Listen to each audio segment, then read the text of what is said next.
She released the button and waited for the crackle of a response. Silence. She frowned and tried again.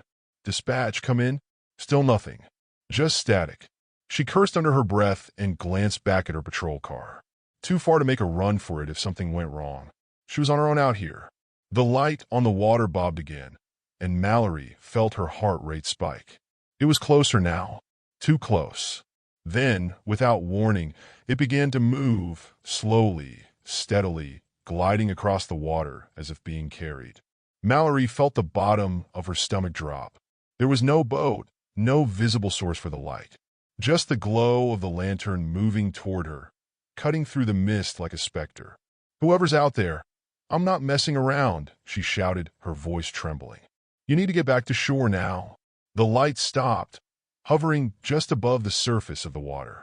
For a moment, all was still again. Mallory's pulse pounded in her ears as she stared, waiting for something, anything, to happen. Then, from the mist, a figure emerged. Tall and thin, with unnaturally long limbs. It walked through the water as if it wasn't even there. The lantern was raised high in its bony hand, casting a sickly blue light over its skeletal frame. Its face, if it could even be called a face, was obscured by the shadows, but Mallory could see enough to know it wasn't human. Its skin, if it had any, was drawn tight over its bones, and its eyes, two hollow, dark pits, locked onto hers with a chilling intensity. Mallory's breath hitched. Every instinct screamed at her to run, to get back in the car and drive as fast as she could away from that thing. But she was frozen, rooted to the spot by a terror she hadn't felt since she was a child. Get away from me, she whispered, though she knew it was pointless. The figure took another step toward her, the water rippling in its wake, but never reaching its waist. It moved with unnatural grace, gliding across the surface like a predator closing in on its prey.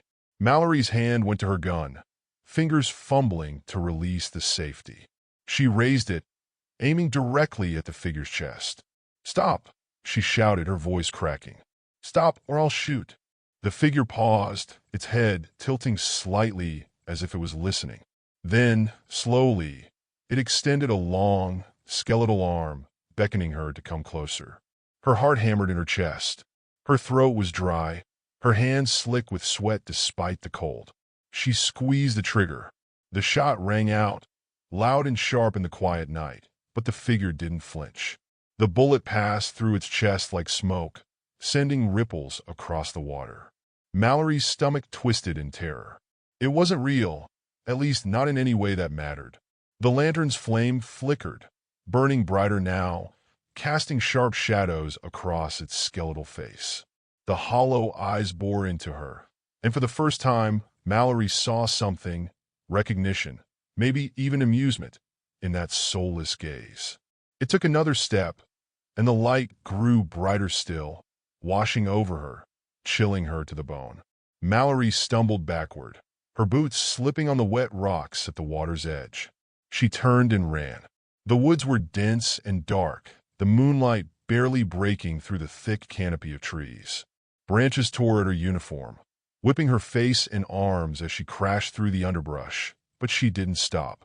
She could still hear it behind her, the steady clinking of the lantern, the quiet splashing of footsteps. Not fast, but steady, relentless. Mallory's lungs burned, her legs ached, but she couldn't stop. She couldn't let that thing catch her. She'd heard the stories. Once the lantern man found you, you were his. She spotted the old ranger's cabin ahead, its dark silhouette barely visible through the trees. It was her only hope. If she could get inside, maybe she could barricade the door, buy herself some time. Maybe she could call for help. Her feet hit the porch steps hard, and she threw herself at the door, slamming it open and stumbling inside. She turned and pushed the door shut with all her strength, wedging a chair beneath the handle for good measure. For a moment, there was silence. She pressed her back against the door, her chest heaving as she tried to catch her breath. Had she lost it? Could it be over? Then, from the darkness outside, the soft clinking sound began again, closer now. The lantern's light flickered through the cracks in the cabin's walls, casting ghostly shadows that danced along the floor.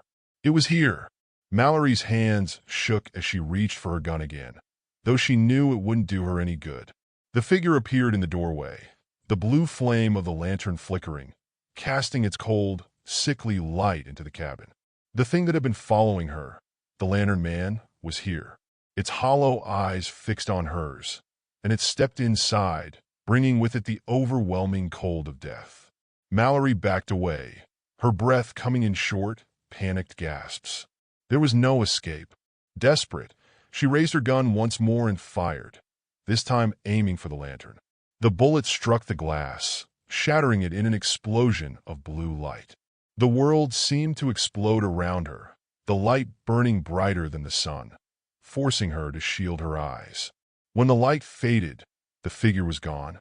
The cabin was silent, the cold lifting like a veil. Mallory collapsed to the floor, her body trembling, the gun slipping from her grasp. It was over. The lantern man was gone. She had survived, but as she staggered out of the cabin and back to her car, her mind still reeling from the night's events, she couldn't shake the feeling that something wasn't right, that something was still watching her.